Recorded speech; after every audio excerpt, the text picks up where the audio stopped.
¿Qué tienen en común un apagón eléctrico que dejó a oscuras a 50 millones de personas, unas zapatillas de correr con placas de fibra de carbono y la militarización repentina de la inteligencia artificial? Bienvenidos a Curiosicast al Día, el podcast para mentes inquietas que buscan entender las piezas sueltas del tablero mundial sin perderse en el ruido. En la exploración de hoy tenemos sobre la mesa una auténtica avalancha de informes desde abril de 2026 y nuestra misión es intentar conectarlos. Y menuda tarea tenemos por delante, la verdad. Ya te digo, vamos a arrancar viendo cómo toda esta inestabilidad geopolítica, que va desde Washington hasta Oriente Medio, pues está empujando a Europa a una militarización express que, sinceramente, nadie imaginaba. Claro, es un cambio absoluto. Totalmente.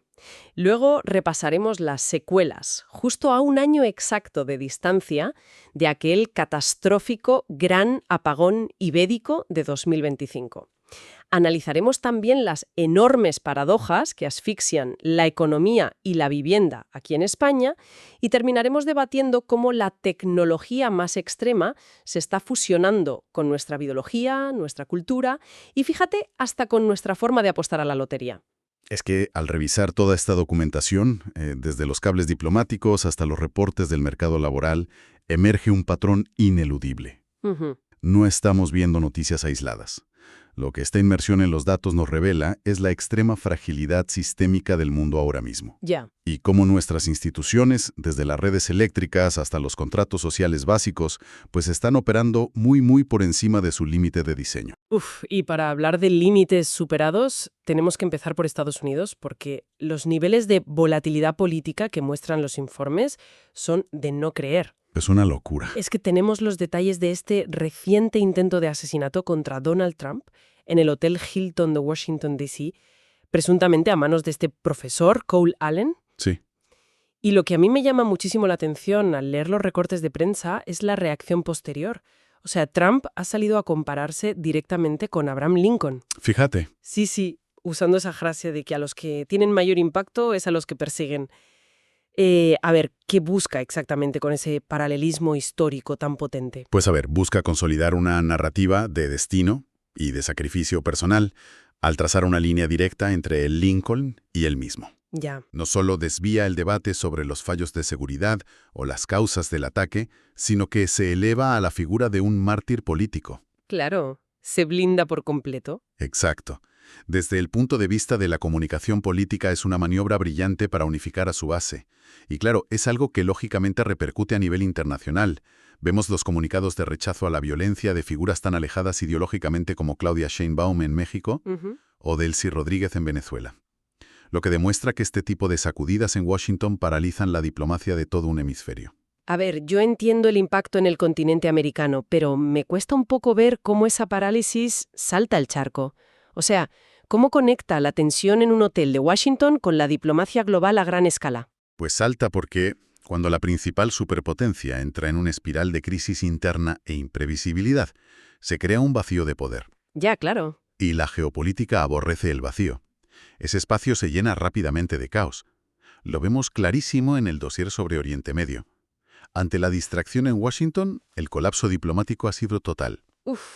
Estados Unidos ha roto las negociaciones con Irán, cancelando de un plumazo un viaje crítico a Islamabad. Incluso están usando comparaciones retóricas con la guerra de Vietnam para justificar esa retirada diplomática. Madre mía, palabras mayores. Sí. Y todo esto ocurre mientras coexisten dos realidades incompatibles. Un alto el fuego muy frágil en Líbano y la continuidad de las operaciones militares de Israel en Gaza. O sea, es como si al cerrar de golpe una válvula de presión diplomática en Oriente Medio, pues las tuberías reventaran directamente en nuestro tejado, aquí en Europa. Tal cual. Porque los reportes que tengo aquí sobre energía, tela, dibujan un panorama de pánico absoluto respecto a los hidrocarburos. Es que ese es el efecto mariposa de la geopolítica. No estamos ante una transición energética impulsada por la conciencia climática o los acuerdos de París, no. ¿Qué va? Lo que detallan los informes es un adiós forzado a los combustibles fósiles por pura y dura seguridad nacional. Las refinerías en Asia están trabajando al límite de su capacidad y Europa ya está reportando escasez de diésel. Tela. El sistema global de distribución no soporta este nivel de fricción. Así que cualquier intento de perpetuar el viejo modelo basado en el petróleo se frustra. Y fíjate, aquí es donde los informes sobre Europa a mí me han dejado helada. porque la reacción de Bruselas no ha sido simplemente, bueno, buscar otros proveedores de gas y ya está. No. Se está cambiando la naturaleza misma de la Unión Europea. O sea, hablan de transformarla en un bloque militar autónomo. Eso es. Siempre habíamos debatido la integración de Ucrania desde un punto de vista económico, de homogenizar leyes, aranceles. Pero es que los documentos ahora dicen abiertamente que se la quiere integrar para utilizarla como la mayor fuerza de defensa activa del continente. Es un giro copernicano completamente. Durante décadas, la Unión Europea ha sido en su núcleo un proyecto comercial, un proyecto civil, amparado bajo el paraguas militar de la OTAN. Claro, nos sentíamos seguros. Pero ante las presiones aislacionistas que llegan de Estados Unidos y la inestabilidad en las fronteras orientales, ese paraguas ya no genera ninguna confianza. Ya. La doctrina que empieza a imperar en los despachos europeos es que el continente debe prepararse logística y financieramente para garantizar su propia supervivencia. Uf. Integrar a Ucrania ya no se ve como una expansión económica, sino como la anexión urgente de un escudo militar que ya tiene experiencia. Bueno, y hablando de supervivencia y de sistemas que colapsan por sorpresa, eso nos trae a un aniversario que duele mucho repasar, la verdad. Hoy se cumple exactamente un año del gran apagón ibérico. Madre mía, un año ya. El 28 de abril de 2025. Yo recuerdo perfectamente que durante las primeras semanas la narrativa en la calle, en redes sociales, era que habíamos sufrido un ciberataque de una potencia extranjera. Sí, un sabotaje hipertecnológico se decía. Exacto. Pero tengo aquí el peritaje definitivo de ENSO, AI, la Red Europea de Gestores de Transporte Eléctrico, y la conclusión no tiene absolutamente nada que ver con hackers. Nada en absoluto. La realidad suele estar mucho más arraigada en las leyes inmutables de la termodinámica que en las películas de espías. El informe detalla que todo fue producto de física electromagnética pura y dura. Ya. Se originó una cascada de sobretensiones en el sur de la península ibérica. A ver, para que quienes nos escuchan lo visualicen, la red eléctrica es como un sistema de tuberías de agua a presión. ¿Vale? Si la presión, que en este caso es el voltaje, sube de golpe por encima de lo que el grosor de las tuberías puede soportar, corres el riesgo de que reviente toda la infraestructura. Ya, pero a ver, si hay un pico de tensión, el sistema tiene mecanismos para absorberlo, ¿no? Los tiene, claro. Y de hecho funcionaron demasiado bien. Cuando el voltaje superó los umbrales críticos de seguridad, los relés de protección automática de los grandes transformadores hicieron exactamente aquello para lo que fueron programados. Que es desconectarse. Exacto. Se desconectaron de la red, prefirieron aislarse a fundirse físicamente. Pero el problema de la electricidad es que la energía que no se consume no desaparece. Claro. Tiene que ir a alguna parte a la velocidad de la luz. O sea, al desconectarse esos nodos, de repente tienes millones de vatios buscando un callejón por el que escapar, como locos. Precisamente. Esa energía remanente buscó rutas alternativas, sobrecargando instantáneamente otras líneas. Y eso provocó que esos transformadores también se desconectaran para protegerse. Un efecto dominó. Fue un colapso en cadena en cuestión de milisegundos, un dominó matemático que las salas de control de red eléctrica fueron incapaces de detener, y el resultado ya lo conocemos, más de 50 millones de personas en España, Portugal, Andorra y parte de Francia sumidas en la oscuridad absoluta. ¡Qué barbaridad! Las islas se salvaron únicamente por su aislamiento físico de la red peninsular. Es que leer los testimonios humanos en estos informes todavía sobrecoge. No hablamos solo de quedarse sin wifi o de que se te estropee lo de la nevera. No. Las cifras oficiales recogen entre 5 y 8 fallecimientos directos, personas que dependían de respiradores artificiales y donde los famosos SAI, los sistemas de alimentación ininterrumpida, pues fallaron o agotaron sus baterías antes de que volviera la luz. Una tragedia. Y a nivel logístico fue de película de terror. Trenes de alta velocidad atrapados a oscuras en túneles sin climatización, semáforos apagados causando colisiones masivas. A mí me llamó muchísimo la atención un caso sobre el comercio local. ¿Ah, sí? Un restaurante en Villarreal, el Aldemilio, estaban en plena festividad de San Vicente, el local a rebosar, y no pudieron cobrar ni un solo euro porque los datáfonos estaban literalmente muertos. Claro. Y el gran problema de ese apagón es que su onda expansiva sigue golpeando la economía española hoy, un año después. Ya. Porque para asegurar que una cascada así no se repita, el regulador ha impuesto a las infraestructuras un nivel de blindaje y redundancia extrema. Y claro, ese blindaje no es gratis. Ya lo creo que no. Se ha introducido un concepto llamado recargo antiapagón en las facturas corporativas.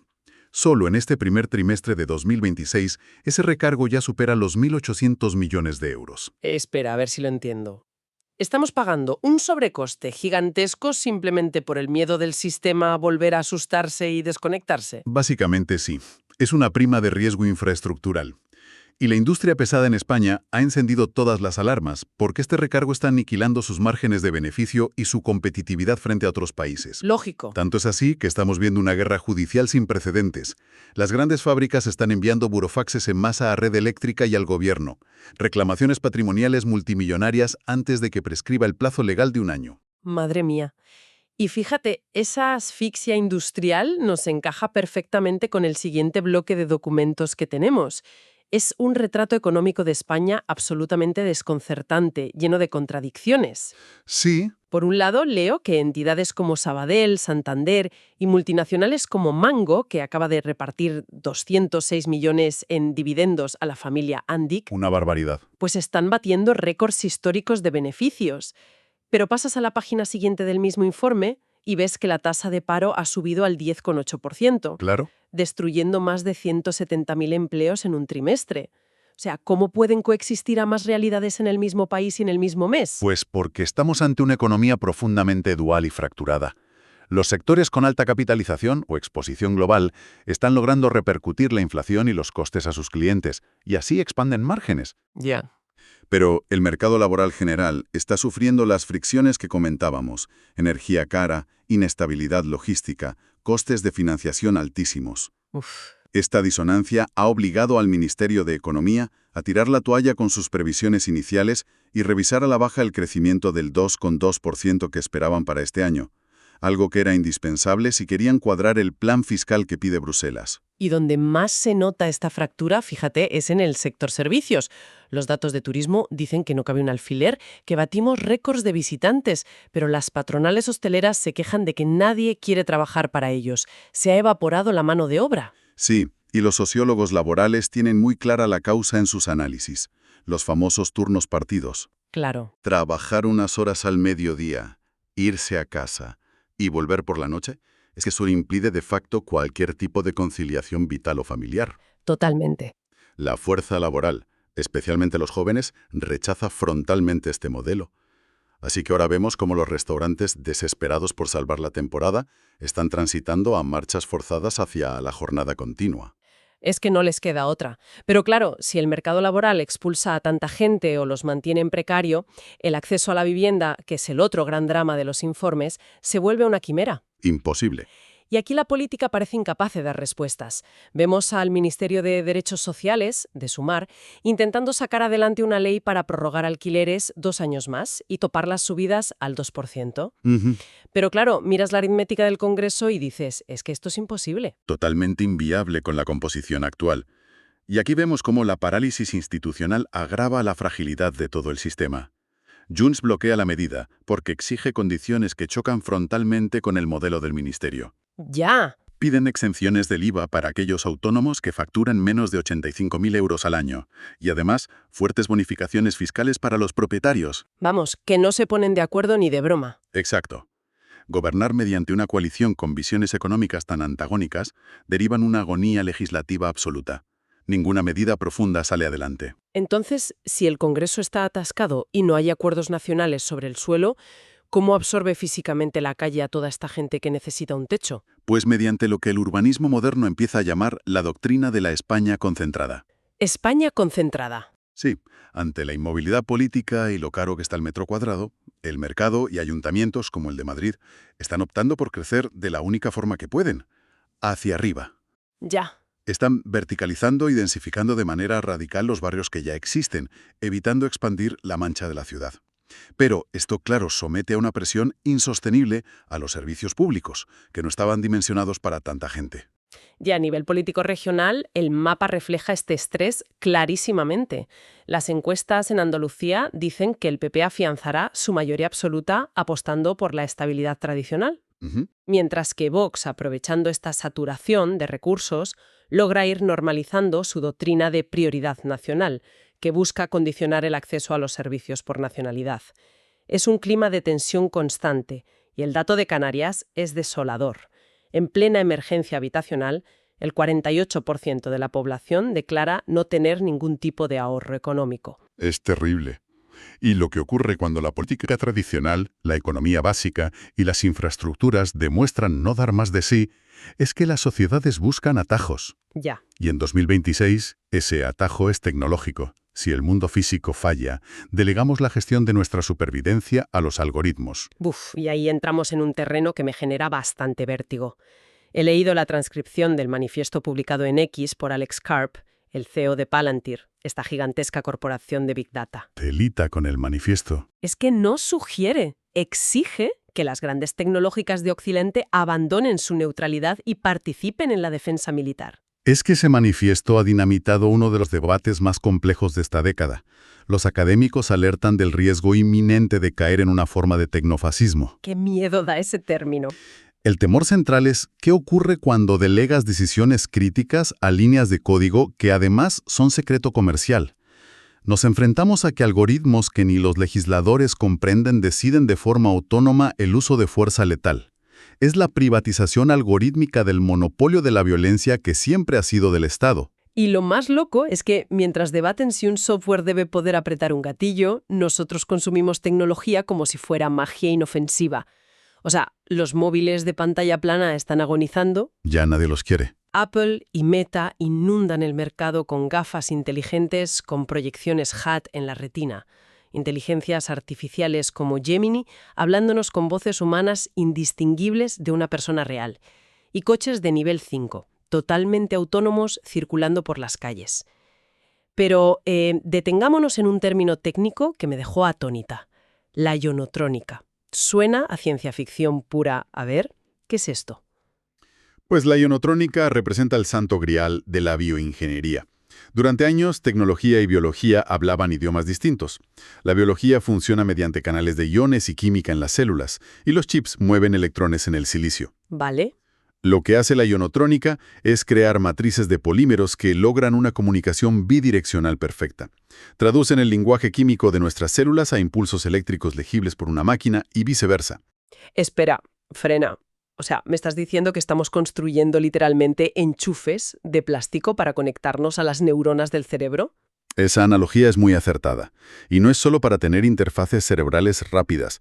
Las implicaciones para curar enfermedades neurodegenerativas o hacer prótesis biónicas que sientan de verdad son asombrosas. Uf. Se trata de digitalizar la biología profunda. Y fíjate cómo conecta esto con el colapso demográfico europeo. La única forma de que la sanidad no quiebre por el envejecimiento masivo es predecir las enfermedades. Claro. Por eso el superordenador EUCAM está unificando bases de datos inmensas de imágenes radiológicas de todo el continente. Para entrenar modelos predictivos, claro. Es que la inversión es brutal. Veo que Sanitas acaba de inyectar 176 millones para reconvertir su red hacia la oncología molecular. Quieren encontrar el cáncer antes de que exista. Otro día leía sobre la crisis existencial del récord de la maratón.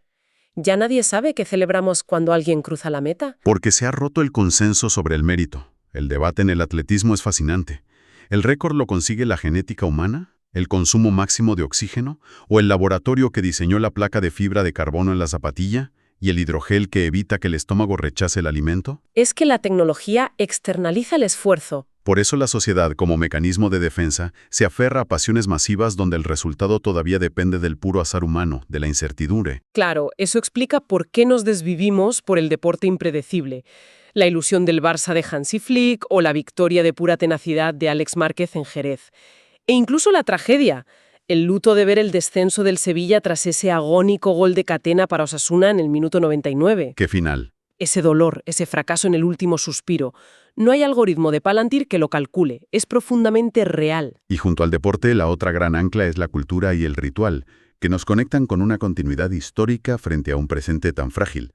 Lo vemos en el respeto por el fallecimiento del cineasta argentino Adolfo Aristarain, a los 82 años. Alguien que relató en analógico las injusticias de las sociedades latinoamericanas. O el interés por sucesos que parecen del siglo XIX, como ese robo quirúrgico de 149 piezas de orfebrería del Tesoro de Villanueva en Badajoz. O la noticia de Granada, la procesión Magna Querigma. Ver a 36 imágenes devocionales, como el histórico Señor de Granada, desfilando ante multitudes. Impresionante. Entrelaza tradición antropológica con la industria del turismo. Pero hay un último dato, una noticia aparentemente menor que me enviaste antes de grabar. Un sorteo en México. La Lotería Nacional Zodíaco, 1743. Ah, sí. El premio mayor cayó en el número 3746 bajo el signo de Escorpión. Y tú afirmabas que esconde un termómetro social increíble. Es que sociológicamente es un indicador fundamental. El juego institucionalizado rara vez trata solo sobre el azar. Funciona como una economía de la esperanza. Economía de la esperanza. Sí. Cuando el empleo es precario, los sueldos no dan y la vivienda es inalcanzable, el contrato social del esfuerzo quiebra. La lotería se convierte en un mecanismo de redistribución estatal financiado por la desesperación económica estructural. Uf, La gente compra billetes porque han calculado que la probabilidad matemática de que les toque es mayor que la de que el mercado tradicional les permita salir de la pobreza. qué reflexión tan dura y tan certera. Compras un boleto para huir de unas estructuras que, como hemos visto hoy, están llenas de grietas, desde los ministerios hasta las líneas de alta tensión. Así es. Es la última gran paradoja de un sistema al límite. Cuando las instituciones físicas y políticas no pueden garantizarte un futuro predecible, terminas encomendándote a la probabilidad matemática pura. Menuda inmersión en la realidad nos hemos dado en la exploración de hoy. Yo me gustaría cerrar lanzando una pregunta al aire para que la mastiquen quienes nos escuchan. Si nuestra biología, a través de la ionotrónica, está a punto de fusionarse con microchips para alargar nuestra vida, pero al mismo tiempo nuestras redes eléctricas son tan vulnerables que un pico de tensión las hace colapsar dejándonos a oscuras, ¿será que el auténtico lujo del futuro no consistirá en tener acceso a la tecnología más avanzada, sino simplemente en tener la capacidad de poder desconectarse de la red por completo? Ahí queda eso. Nos despedimos aquí en Curiosicast al Día. Suscríbete para seguir conectando los cables sueltos de este mundo tan fascinante.